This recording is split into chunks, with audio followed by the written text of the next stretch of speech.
Hello, this is the RPG Crawler, and welcome to another Indie Game Friday, where each week I take a look at a different independent role-playing game. This week I've been a little bit tired of the RPG lights I've been covering, as I'm sure many people are, so I decided to pick up a dungeon crawler game that I've actually been looking into getting for quite some time now. A sci-fi dungeon crawler, despite me not usually liking the sci-fi genre. StarCrawlers was developed and published by Juggernaut Games and was released back in May of 2017, so it's been out a few years. StarCrawlers is a first-person, grid-based dungeon crawler with turn-based combat, but also with procedurally generated side missions. The premise is that you are a crawler, someone who goes on various missions from delivery and recovery to espionage to salvage, either on spaceships, stations, or in business areas. As you gain credits, you can purchase, craft, or upgrade your equipment and acquire more party members. In terms of plot, you start out with a single salvage character, and then you proceed to explore and get acclimated to Station Terminus 9, where you hope to make your fortune. You are given a few starter missions to get you set on your way, during which you uncover the main storyline mission series, which involves a mysterious shipment and an abandoned colony ship. But you may also engage in any number of side quests to build up your experience and to get gear. During character creation, you can really only craft one character, but may hire and acquire different other characters during play. You can enter or randomly generate a name, then select your class and gender. There are 7 classes: the Cyber Ninja, Engineer, Force Psyker, Hacker, Smuggler, Soldier, and Void Psyker, each of which has their own specializations and abilities. Each class may have certain weapon, armor, and shield skills that determine what they can equip, and each class has 3 ability trees, which function as skills that they can utilize during combat. You may then create a backstory out of a multiple choice section, which can provide certain storyline options during play, as well as minor gameplay effects. It should be noted that both your main character and additional party members you hire or acquire during gameplay may provide you with alternate options during particular crawls.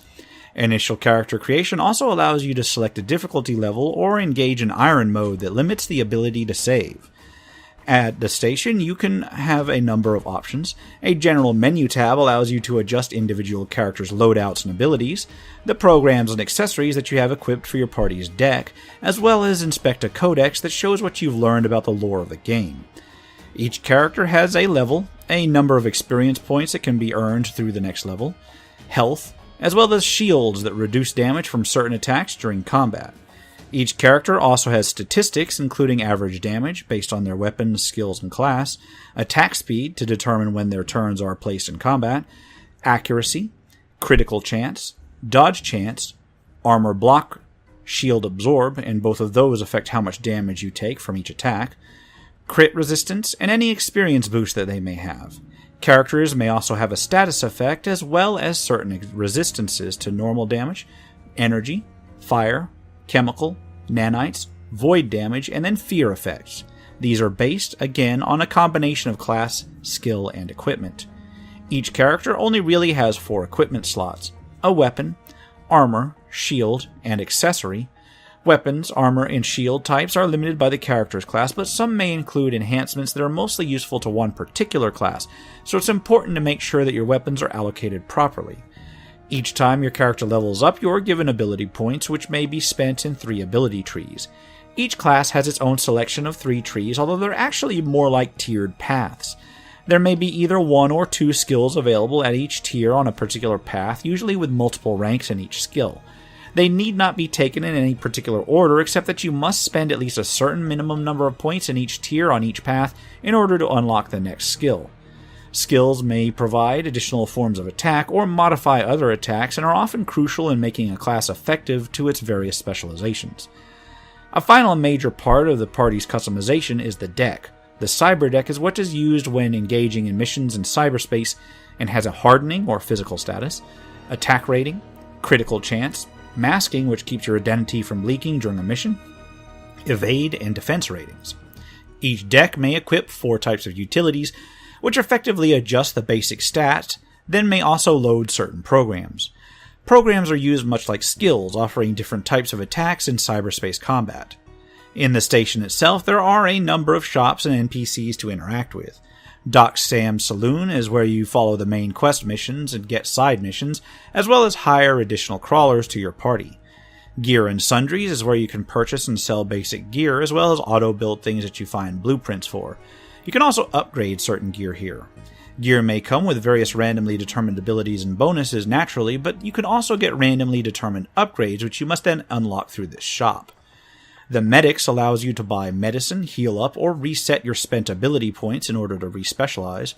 The Hack Shop allows you to repair your cyber deck and purchase utilities and software for it, as well as take on side quests that are specifically involved in the hacking and cyber combat system. The final shop is the Black Market, where you can sell stolen goods that you might pick up during your missions, purchase an assortment of randomized items, or trade Eon Cubes that you pick up during missions for very rare goods. Both the main quests and the side quests both follow a sort of similar feel and let you into either a 3D dungeon exploration or a node-based computer hacking gameplay route. What they generally have in common is that they have an employer, possibly a target, which may affect which reputation gains and losses that you get, a mission type, which determines what you need to do in the mission, a danger rating and suggested level to let you know how difficult it'll be, and then a pay for a successful mission. The pay is in addition to anything that you might uncover while on the mission. We'll cover hacking first, since it's fairly straightforward in that you are given a series of linked nodes that you must then explore in turn, looking for your mission's success node.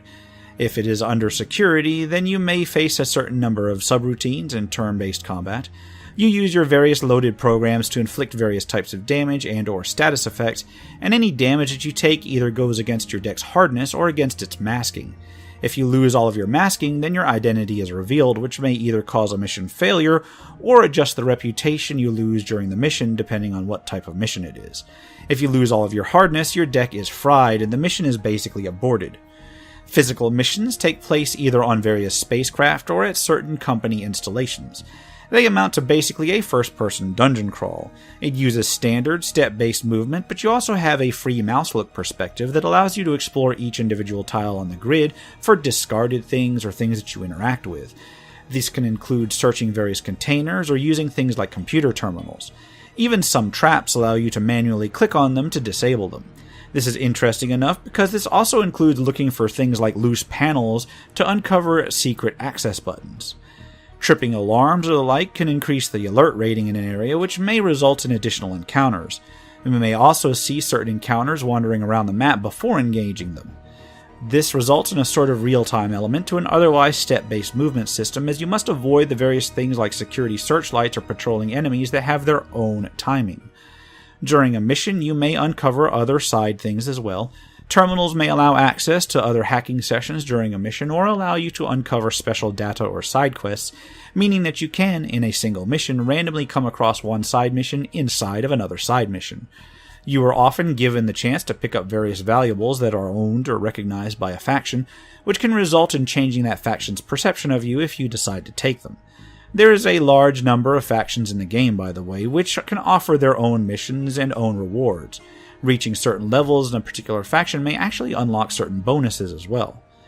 Combat in the first-person dungeon areas works similarly to the hacking combat, except that you are given an entire group to work with.